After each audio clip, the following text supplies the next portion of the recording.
Yeah so ఇవాళ నా బ్లాగ్లో అయితే నేను ఫ్రాన్స్ వచ్చాను, నా ఫస్ట్ ఎక్స్పీరియన్స్ ఎలా ఉందని మాట్లాడతాను.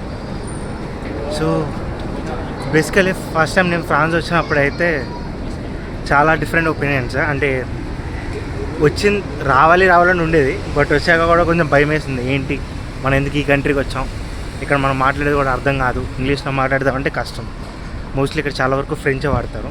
సో ఆ విషయంలో ఎందుకు యూఎస్ వెళ్ళాల్సింది కదా, యూకే ఏదో కంట్రీ వెళ్ళాల్సింది కదా, అట్లీస్ట్ మనుషులతో అయినా మాట్లాడొచ్చు అని అనిపించేది. బట్ రాను పోను లైక్ కొన్ని డేస్ అవ్వగానే it became better. Like first of all obviously ఎక్కడికి వెళ్ళినా మన వాళ్ళు ఉంటారు, తెలుగు వాళ్ళు, ఇండియన్స్ ఉంటారు.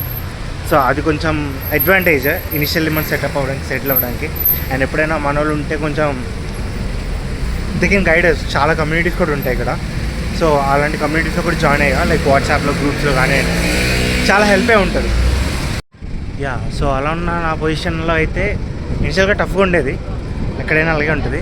బట్ టు బి ఫ్రాంక్ తర్వాత అడాప్ట్ అయ్యా. It become a beautiful country.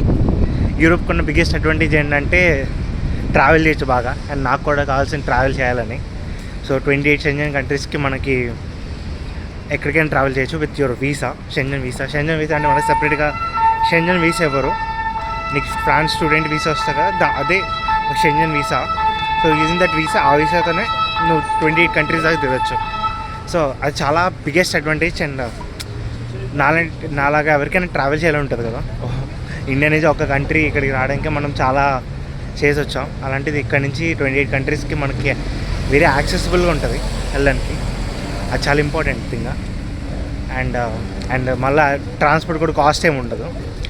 In between countries travel చేయడం కూడా ఇట్స్ అఫోర్డబుల్.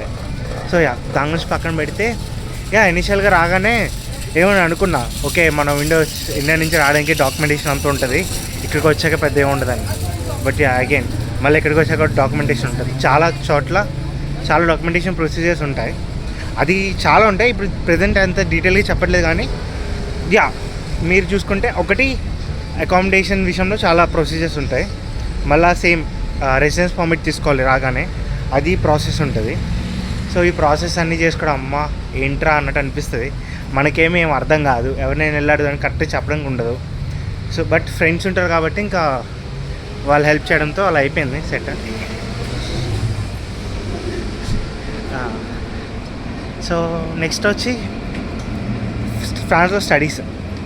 ఇది ఎలా మాట్లాడాలంటే నేనేం ఎక్స్పెక్ట్ చేశానంటే, మాస్టర్స్ కదా, మా ఫ్రెండ్స్ యూఎస్లో ఉన్న వాళ్ళకి చెప్తారు 2 days 3 days క్లాస్ ఉంటాయి, maximum most of the time వాళ్ళకి ఖాళీగా ఉంటుంది అంటారు. నేను అలాగే ఎక్స్పెక్ట్ చేశాను, మాస్టర్స్ కదా ఏం చెప్తారు ఇప్పటికీ మనకే అన్నట్టు ఉంటుంది అనుకున్నా. కానీ అలా కాదు. మార్నింగ్ 8:30 నుంచి ఈవినింగ్ 4:30 దాకా classes. Almost weekly 4 to 5 times, అంటే 4 days 5 days కొన్నిసార్లు. సో ఇనిషియల్లీ నేనేమో ఫ్రీగా ఉంటానులే అనుకున్నాం, కానీ తీరిపోయింది. మార్నింగ్ నుంచి ఈవినింగ్ కాలేజ్కి వెళ్ళి రావడంతోనే పార్ట్ టైం చేద్దాం అన్న స్కోప్ కూడా లేదు ఫస్ట్ ఆఫ్ ఆల్. ఎందుకంటే 4:30కి వచ్చాక నేను పార్ట్ టైంకి వెళ్ళి చేసి, అట్లీస్ట్ నా ఫైనాన్షియల్ సిచ్యువేషన్ అంత బ్యాడ్గా లేదు. సో పేరెంట్స్ సపోర్ట్ ఉంది, ఎడ్యుకేషన్ లోన్ ఉంది కాబట్టి ఇంకా I managed it. So that was my initial experience. And ఇంకా చెప్పాలి అంటే